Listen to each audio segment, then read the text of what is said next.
El Presidente, isang kritikal na pagsusuri. Ang El Presidente o ang Pangulo sa wikang Filipino ay isang historical drama film directed by Mark Milley. Ito ay naglalarawan ng kwento ni Emilio Aguinaldo, ang unang Pangulo ng Pilipinas at ang kanyang naging papel sa laban ng bansa para sa kalayaan laban sa kolonisasyon ng Espanya. Inilabas ang El Presidente noong taong 2012. Isa itong pelikula na nagbibigay ng sulyap sa mga pagsubok at sakripisyo ng ating mga bayani sa nakaraan para makamit ang kalayaan at kasarinlan.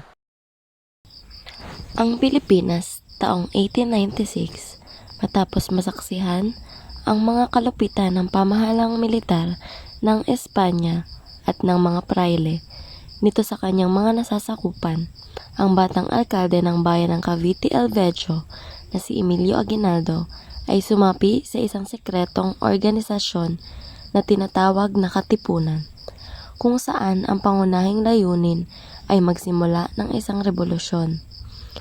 Pabagsakin ang kolonisasyon at kalaunan ay maipahayag ang kalayaan laban sa Espanya. Kasama niya sa organisasyon ang nag-iisang supremo at tagapagtatag ng Katipunan, si Andres Bonifacio. Nag-organisa si Aguinaldo ng isang maliit na lihim na hukbo. Nagpasya siyang simulan ang revolusyon sa sarili niyang bayan na kalaunan ay nagbigay inspirasyon sa iba pang mga bayan at lungsod na makiisa sa kanyang hangarin. Napagtagumpayan niya na makabuo ng isang malakas na hukbo, kabaliktaran sa nangyari kay Bonifacio. Bagamat tanyag at karismatiko si Bonifacio, ay naging masagasa at desorganisado na naging dahilan para mawala ang tiwala sa kanya ng sarili niyang mga general. Nagsimulang umusbong ang tunggalian sa pagitan ni Bonifacio at Aguinaldo matapos piliin na maging pinuno si Aguinaldo kaysa kay Bonifacio. Pinasawalang bisa ni Bonifacio ang eleksyon at sa halip ay bumuo ng sarili niyang pamahalaan. Matapos nito, hinatulan ng hukuman ng militar si Bonifacio ng kamatayan. Nakuha rin ng hukbong Espanyol ang mga bayan sa ilalim ng pamumuno ni Aguinaldo. Lumikas si Aguinaldo at inilipat ang kanyang kabisera sa isang maliit na nayon na tinatawag na Biak na Bato. Nakipag-usap si Aguinaldo sa isang armistice sa Espanya na nababayaran ng mga pinunong nag-aalsa ng malaking halaga kung ibababa nila ang kanilang mga armas at ipatapon sa Hong Kong at bigyan ng amnestya ang mga sundalong Pilipino.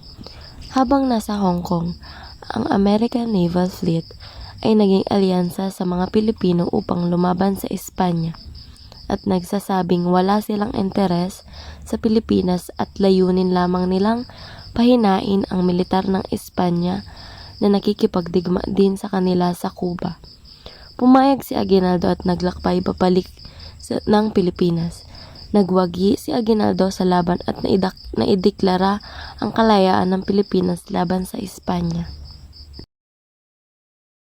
Ang El Presidente ay pinagbibidahan ni George E.R. Stregan bilang Emilio Aguinaldo, kasamang iba pang mga batikang aktor at aktres sa larangan ng pelikula na sina Nora Honor bilang Maria Agoncillo, Christopher De Leon bilang Antonio Luna, Christine Reyes bilang Hilaria del Rosario, Cesar Montano bilang Andres Bonifacio, Baron Geisler bilang Lieutenant Chacon, Bayani Agbayani bilang General Baldomero Aguinaldo, Dennis Padilla bilang Tal Placido, Emilio Garcia bilang General Pio del Pilar, Jeffrey Quezon bilang Jose Clemente Zulueta, Felix Rocco bilang Gregorio del Pilar, Ian Veneracion bilang Ernesto Aguirre, Jan Arcilla bilang Mariano Trias, Sunshine Cruz bilang Gregoria de Jesus, at marami pang iba. Sa bisa sa isip ng pelikula, sa aking palagay ay hindi ito gaanong naging epektibo sa pagpaparating ng mga mensaheng nais iparating sa mga manonood. Sa aking palagay ay hindi masyadong malinaw at hindi gaanong naipakita ang mga mensahe sa isip ng tauhan o sa mga pangyayari na naganap sa pelikula. Nagdulot din ito ng pagkalito sa aking isipan. sa kung paano inilarawan ang ilang mga karakter na iba sa aking pagkakakilala sa kanila noon. Ito ay maaari ring magdulot ng pagkalito sa mga manonood, na hindi nila masyadong naunawaan o naantig ang kaisipan nila sa mga ideya na nais ipahayag ng pelikula. Sa bisa sa damdamin naman, ito ay epektibo na nagpaparating ng mga mensaheng nais iparating sa mga manonood. Ang mga emosyon at saloobin na ipinakita ng ilang mga tauhan sa pelikula ay nakapagpukaw ng damdamin ng mga manonood. Ito ay nagpukaw ng iba't ibang mga emosyon na nagpatibay sa mga mensaheng ipinapahayag ng pelikula. Sa pangkalahatan, ang bisa sa isip at bisa sa damdamin ng pelikula ay maaaring magkaiba depende sa interpretasyon at karanasan ng bawat manonood. Ang ilan ay maaaring hindi masyadong nakuha ang mga mensaheng nais ipahayag ng pelikula sa kanilang isip. Ngunit naantig at naramdaman nila ang mga damdamin na ipinakita ng mga karakter. Aking palagay, napakaganda ng mga napiling aktor ng mga gaganap sa karakter ng pelikula. Maraming mga bigati na artista ang kasama sa casting na nagawang bigyan ng buhay ang kanilang mga karakter. Katulad ng naging karakter ni Baron Gester, nakita at naramdaman ko ang katangian, kilos at mga saloobin ng kanyang ginagampanan. Mahusay din ang pagganap ni Cesar Montano bilang Andres Bonifacio. Natural niyang nagampanan ang pagiging supremo sa pelikula. Mahusay rin ang pagganap ni Ian Veneracion, Christopher De Leon at John Arcilla sa pelikula. Maikli man ang kanilang naging screen time ay mahusay nilang napanindigan at nabigyan ng hustisya ang kanilang mga karakter. Ngunit, marami akong puna sa ilang mga karakter. Una, ang pagganap ni George Estrigan bilang Emilio Aguinaldo ay nakakadismaya. Maayos at malakas naman ang naging dating nito at naiintindihan ko ang limitasyon ng kanyang pag-arte, ngunit maraming pagkakataon na kulang ang emosyon na pinapakita ng kanyang mukha. May mga pagkakataon na nasasaktan siya sa isang eksena, ngunit hindi ko ito makita sa kanyang mukha. Hindi ko rin maintindihan ang naging pagganap ni Bayani Agbayani. Kilala natin siya bilang isang magaling na komedyante. Kahit anong gawin niya na magmukhang astig o matapang, at kahit na seryoso ang eksena, hindi ko mapigilang hindi matawa sa mga reaksyon at kilos niya sa tuwing nakikita ko siya sa frame. Ang paggamit din ng mga peking bigote ay hindi rin naging kaaya-ayang tingnan. Magkaganon man ang pagkakaganap ng mga artista ay naaayon sa tema ng pelikula. Ang pagsalaysay ng buhay ni Emilio Aguinaldo at ang kanyang papel bilang unang Pangulo ng Pilipinas ay naipakita ng mga artista ng husto. Naipakita ang kagitingan, kabayanihan, pagkakaisa at mga personal na pagsubok ng mga tauhan sa pelikula. Ang pelikulang El Presidente ay base sa talumpbuhay na isinulat mismo ni Emilio Aguinaldo. Dahil dito, nagbigay ito ng kalituhan sa aking isip sapagkat nagmukha itong history book checklist.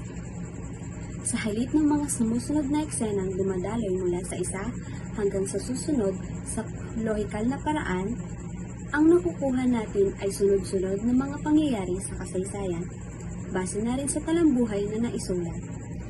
Sa halip na maramdaman na sumusunod kami sa isang malinaw na arko ng pagsasalaysay, animoy nanonood kami ng mga reenactment. Bilang resulta, kulang ang pagsasalaysay. Sa halip na malinaw na paggalaw ng isang kaganapan patungo sa susunod na eksena ay naging malabo ito. Ito ang masasabi namin sa naging kapintasan ng pelikula. Ngunit dahil isa nga itong talambuhay ng bida, masasabi ko namang umaayon sa kwento at tema ng pelikula ang mga tagpo. Mas gaganda ito kung mas pinag-aralan ang nilalaman ng talambuhay at hindi naging bias, at sa isang perspektibo lamang nakatuon ang istorya. Ang disenyong pamproduksyon ng pelikula ay mahusay na ipakita ang mga elemento at detalye na nagpapahiwatig sa kasaysayan ng panahon ni Aguinaldo. Ang mga lokasyon at set na ginamit sa pelikula ay nagbigay ng tunay na ambience ng panahon ng pananakop ng Espanyol. Mariing na ipakita ang mga historical landmarks at iba pang lugar na konektado sa buhay ni Aguinaldo at sa kasaysayan ng Pilipinas. Ang mga kasuotan ng mga tauhan sa pelikula ay mahusay na nasalamin ang panahon ng himagsikan. Mahusay na naipakita ang mga tradisyon na kasuotan ng mga Pilipino sa panahong iyon, kasama na ang mga kasuotang militar o uniforme. Ang mga kagamitan na ginamit ng mga tauhan sa pelikula ay tumpak sa panahon ng himagsikan. Kasama rito ang mga baril, espada, mga dokumento at iba pang mga kagamitan sa kabuuan. Naipakita ng maayos ang tema ng pelikula at naging mas makatotohanan ang paglalahad ng buhay ni Emilio Aguinaldo. Ang sinematografiya ng pelikula ay mahusay at may magandang kalidad. Maayos ang pagkakakuha ng mga eksena at ang pagkakaayos ng elemento sa bawat frame. Ang paggamit ng ilaw, kulay at ng iba pang mga teknikal na sinematograpiko ay nagbigay ng tamang ambience at mood sa bawat eksena. Ang pagkakakuha ng mga pangunahing lugar at mga setting ay nagbigay ng buhay at kasaysayan sa pelikula. Maayos na naipakita ang mga detalye ng pagsasaayos ng mga eksena na nagbigay ng tamang pagkakakilanlan sa mga tauhan at kaganapan. Ang mga pagkuha ng mga aksyon, labanan at iba pang mga mahalagang eksena ay maayos na naitala at naipakita na nagbigay ng kapanapanabik at kahulugan sa mga ito. Sa pangkalahatan, ang kalidad ng sinematografiya ng pelikula ay mahusay at nagdulot ng magandang visual na karanasan sa mga manonood. Ang editing ng pelikula ay mahina at hindi maayos na naipamalas sa aking opinyon. Ang pagkaka-edit ng bawat eksena at tagpo sa pelikula ay hindi nagbigay ng linaw sa pagkasunod-sunod ng mga kaganapan at sa pagkukwento ng mga kwento. Ang mga transisyon at pagpapalit ng mga eksena ay naging malabo at parang putol-putol. Ngunit ang pagsama-sama ng mga eksena at pagpili ng angkop na anggulo at pagbabago ng mga anggulo ay nagbigay ng tamang ritmo at daloy sa pelikula. Ang tunog sa pelikula ay malinaw at maayos na naipamalas. Ang mga dialogo sa bawat tagpo ay narinig ng malinaw at naintindihan ng mga manonood. Ang mga aktor at aktres ay nabigyan ng tamang audio recording na nagpahayag ng mga linya nila ng malinaw at buo. Habang malinaw ang mga dialogo, mayroon ding ibang tunog na nagdagdag ng kapanahunan at emosyon sa pelikula. Ang tunog ng mga baril, pagsabog at mga ibang pagkilos ng mga karakter ay naging malinaw at nagbigay ng tunay na karanasan sa mga manonood. Ang musika at tunog na ginamit sa mga eksena ay nagdagdag ng tamang ambience at nagpabuo ng tamang atmosfera. Ngunit, may mga pagkakataon na may mga ibang tunog na nakakasagabal o hindi gaanong malinaw sa ilang bahagi ng pelikula. Ito ay maaaring magdulot ng teknikal na issue o sa iba pang kadahilanan. Gayunpaman, ang mga pangkalahat ng tunog sa pelikula ay malinaw at nagpahatid ng mga dialogo at iba pang mga tunog ng maayos. Ang dialogo sa pelikula ay akma at nagpapakita ng kapanahunan at pagkakakilanlan ng mga tauhan. Ang mga salitang ginamit sa bawat dialogo ay nagpapakita ng tamang tono, wika at estilo ng panahon ng pelikula. Ang mga salitang malalalim at banyaga katulad ng Espanyol ay naipahayag ng malinaw at buo. Ang mga ito ay nagbigay ng tamang pagpapahayag ng emosyon, kaisipan, at karakter ng bawat tauhan. Ang mga dialogo ay nagtulay ng komunikasyon at nagpapakita ng interaksyon sa pagitan ng mga tauhan. Ang mga salitang ginamit sa dialogo ay nagbigay ng tamang pagkakakilanlan sa mga tauhan, tulad ng mga lider, mga sundalo, at iba pang mga karakter ng pelikula. Ang mga ito ay nagbigay ng kahulugan at konteksto sa mga tagpo at naging kasangkapan sa pagpapakita ng tema at kwento ng pelikula. Sa pangkalahatan, ang dialogo sa pelikulang El Presidente ay akma at nagpapakita ng tamang wika, tono at estilo ng panahon ng kwento.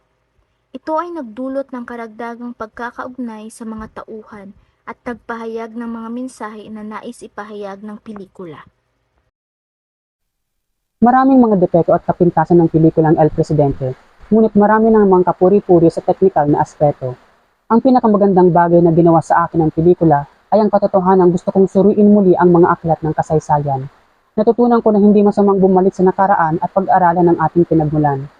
Ang sa tingin ko naman na moral ng pelikula na nais din sigurong iparating ni Aguinaldo ay, may mga bagay na kailangan mong gawin para sa iyong bansa kahit ito ay labag sa iyong konsensya o laban sa mga tuntunin ng tradisyon. Kung gusto mong malaman ang higit pa sa ating kasaysayan, lubos namin na nire-rekomenda ang pelikulang ito. Ngunit kung ikaw isang napaka-technical na tao, kapupuotan mo ang sarili mo dahil sa pagiging kritikal. Sa pangkalahatan, mahusay ang pagkakagawa ng pelikula, ngunit napakaraming aspeto na hindi palalampasin ng isang kritikal na mata.